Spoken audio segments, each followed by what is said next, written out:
Alright everyone, let's welcome back Space Explorers to my YouTube channel. I covered this one a few months ago when it was on Greenlight.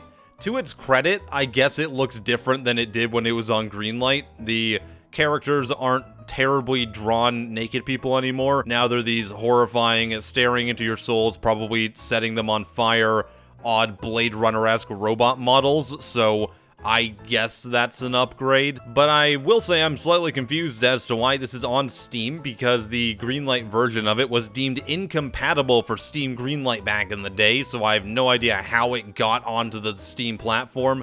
But that being said, am I surprised considering Steam's curation? Not really. So to catch everyone up, this is the third version of this game. I think there could be more for all I know, but I know of at least 3. So what you're seeing right now is the original version of it from Steam Greenlight before they censored everything, because the original logo, the characters, the trailer in the game, and everything was completely uncensored, which isn't okay on Steam at all. That's like one of their things. It's like, hey, no pornography, and then they did this, and they're obviously terribly drawn characters, and I had to censor it all myself, but you kind of get the general idea. So I'll reiterate this once again, but people will probably still tell me this in the comments regardless, and I don't really care. So I don't have a problem with nudity in video games. I've said this many times before.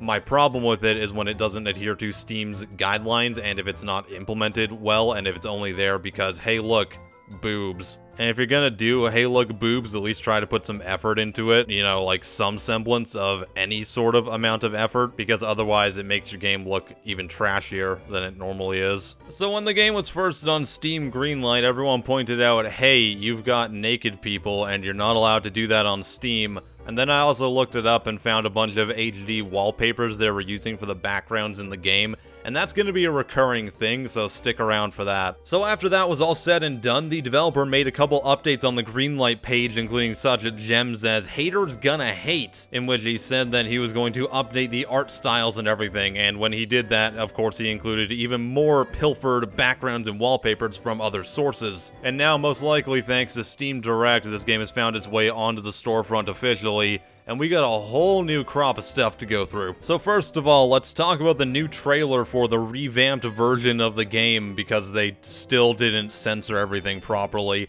I don't think they know how video editing works, or even how to fade or unfade something, because it's clearly evident at both the start and the end of the video that you can see the entire naked body of the character on the screen. And while the characters don't exactly look human, that still is technically against Steam's rules and guidelines, so that's probably something that wants to get fixed pretty fast. Oh, and here's the YouTube video of the background that they used in that trailer. In fact, every background in the game seems to have very similar After Effects green screen templates. Well, backgrounds smack grounds, as long as they have their own OC, it should be okay, right? Well, probably not, so let's dive into that hole now. The developer Beach Waves has a couple different publishing and developing accounts on Steam, and I can confirm that because they're virtually the exact same name and they do the same series. And wouldn't you know it, on most of their visual novel games, which is the majority of them, they employ very similar tactics, which is finding a background on the internet and then also finding some characters that they can put into their game as well. And a quick Google search is all you need to find evidence of this. So it's entirely possible, and probably very likely, that none of the content in any of the games that this developer has made is actually theirs. And the rest of their games seem to mostly be Unity trait like Rich Life Simulator VR, another one I covered a while ago, and aside from being absolutely terrifying,